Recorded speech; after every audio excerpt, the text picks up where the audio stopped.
بسم اللہ الرحمن الرحیم۔ کبھی ایسی عورت سے ناتا نہ جوڑو جو تمہاری بہت سی خامیوں کو جانتی ہو اور پھر بھی تم سے پیار کرتی ہو۔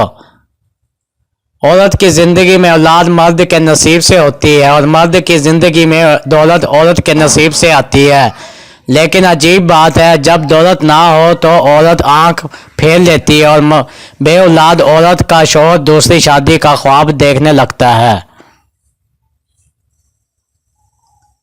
ایک لڑکی جب رخصت ہو رہی ہوتی ہے تو وہ صرف اپنا گھر نہیں چھوڑ رہی ہوتی، بلکہ وہ گھر کے ساتھ اپنا بچپن، اپنے ناز و نخرے، اپنی انا، حتیٰ کہ اپنے آپ بھی چھوڑ رہی ہوتی ہے۔ اپنی بیوی کو کبھی بھی دکھ نہ دیں، کیونکہ بیویوں کی دنیا بہت چھوٹی ہوتی ہے اور اپنے شوہر سے شروع ہوتی ہے اور شوہر پر ہی ختم ہو جاتی ہے۔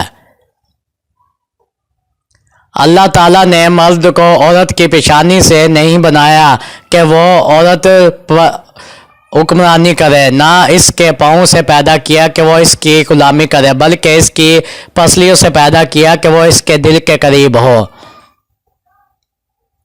بیوی اور بیٹیاں ہر کسی کو حضرت فاطمہ رضی اللہ عنہا جیسی چاہیے، لیکن کوئی بھی حضرت محمد صلی اللہ علیہ وسلم جیسا باپ نہیں بنتا اور نہ ہی حضرت علی رضی اللہ عنہ جیسا شوہر۔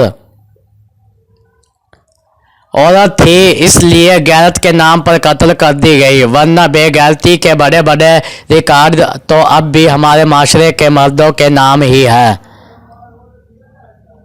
عورت کی عزت کرو، کیونکہ قرآن پاک نے خود عورت کو اپنی پسند ناپسند ظاہر کرنے کا پورا حق دیا ہے۔ مرد کا گناہ وقت طلاب میں کنکر کی طرح ڈوب جاتا ہے، جبکہ عورت کا گناہ ساری عمر کمل کے پھول کی مانند سطح آب پر رہتا ہے۔ بس یہ ایک سچ ہے۔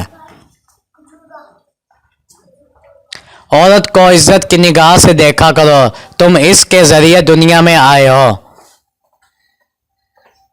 دنیا میں عورت کو سب سے زیادہ عزت قرآن پاک نے دی ہے۔